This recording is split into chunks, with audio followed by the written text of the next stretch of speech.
there were two gentlemen that got together called Pablo Picasso and George Braque. Now they like to work together and talk about what they could do to make their art more interesting. And so they came up with some ideas. They were interested in science and math and how we see the world. So they came up with a few ideas that we now call cubism. It's a style of art in which you take the subject matter and break it up and then put it back together in a different kind of way. They saw everything in nature as a series of geometric shapes.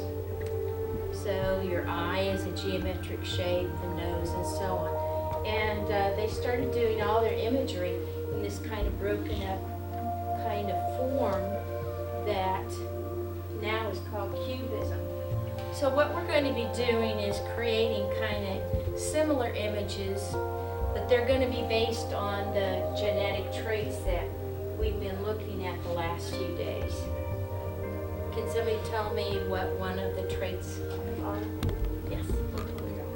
What color your eyes are? Yes. Widow's peak. Rolled tongue, yes. That's right. So when you come up here, you're going to get a piece of poster board, cut pieces of colored paper, and a square. We have glue sticks, glue.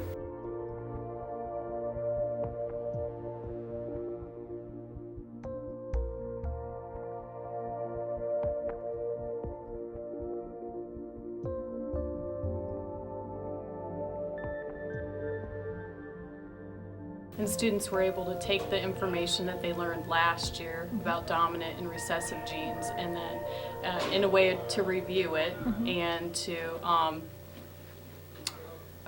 apply it to their lives in terms of what genes they had in their parents. Then we could make that into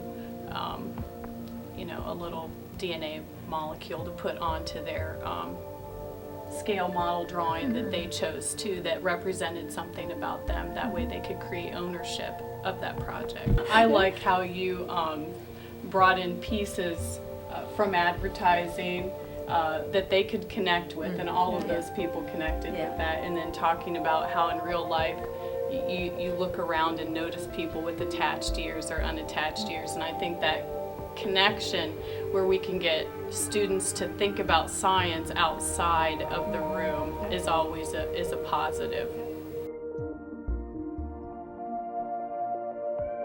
Everybody uses line.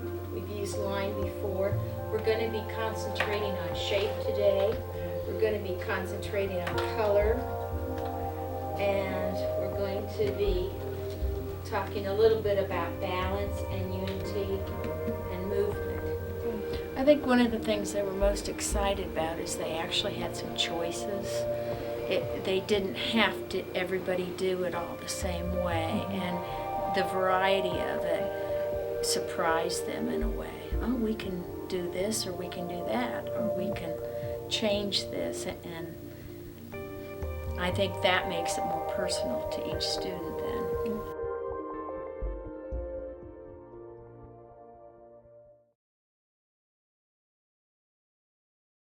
Today what we're going to do is break up into teams, and your team is going to research an ecosystem that happens to be in the water, okay? We have a couple to choose from. The coral reef, raise your hand if you've heard of a coral reef. Yes. Can you name one of the most famous coral reefs in the world? Great Barrier Reef. And where is the Great Barrier Reef station? Australia. Good. All right, we have an estuary. Heard of an estuary? Okay, that is a new one to you. What about a salt marsh? Heard of a salt marsh? Okay, maybe? I don't know. Right? Okay, and what about a mangrove forest? Heard of it? Okay.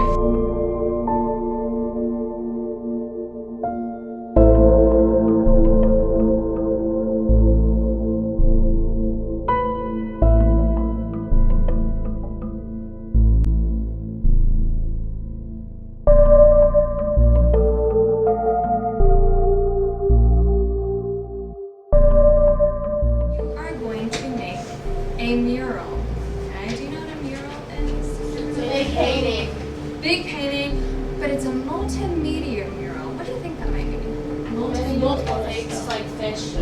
Say it real loud for me. A lot of stuff. A lot of stuff in one thing. It could be a lot of things, or it could be pretty bare.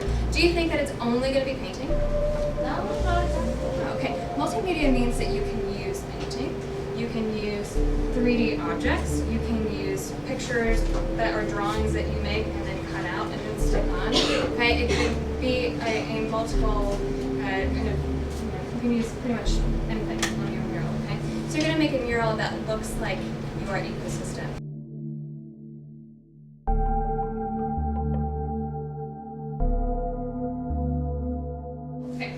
A wash is when you take your paper, yes, and you pick a color, and you take your brush, and maybe you dilute it a lot with water, right? And this might take a little while to dry, so we're going to do this first.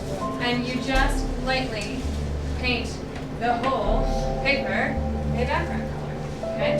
Now the wash can be dark to light, it can be all one color, it can be two colors, whatever, okay?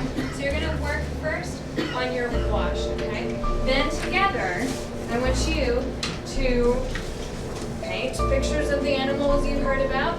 Maybe something like this. Maybe you ask me for another piece of paper and you draw a picture of an animal and you cut it out and you stick it on. I have this really cool tissue paper that changes colors when you mix the two tissue papers together. They bleed colors. Maybe you have anemone and you make 3D anemone or something like that, okay? So you can use anything up here.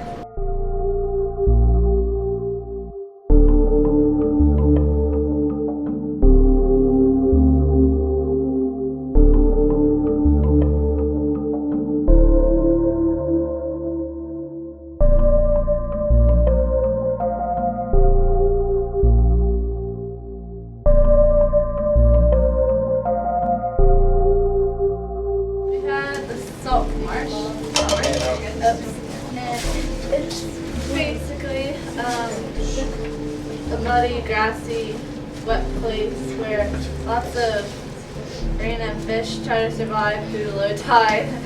And there's lots of turtles and birdies and catfish. Very good. 1, 2, 3, 5, 8, 13, 21, 34, 55.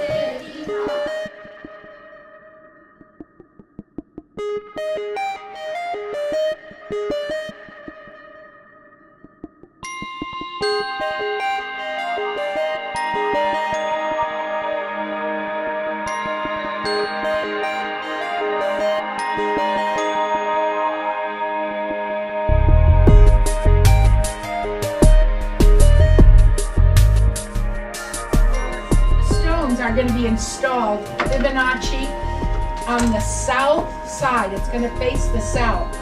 So just like on this painting here, see how the light picks up here?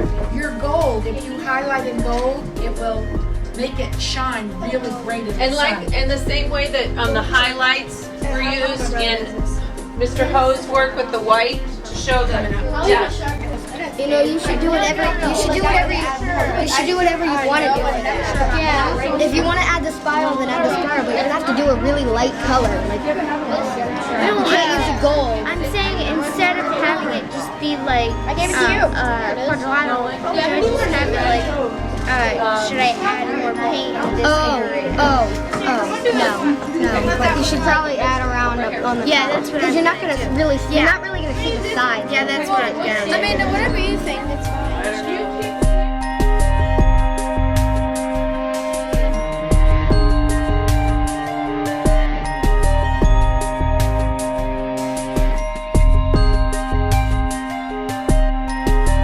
Do you realize how beautiful that is? Do you realize how intense that is? Do you realize how people are going to stop and look at your Fabinucci art? Go set it down in a place of honor. Yeah. Go for it. Go!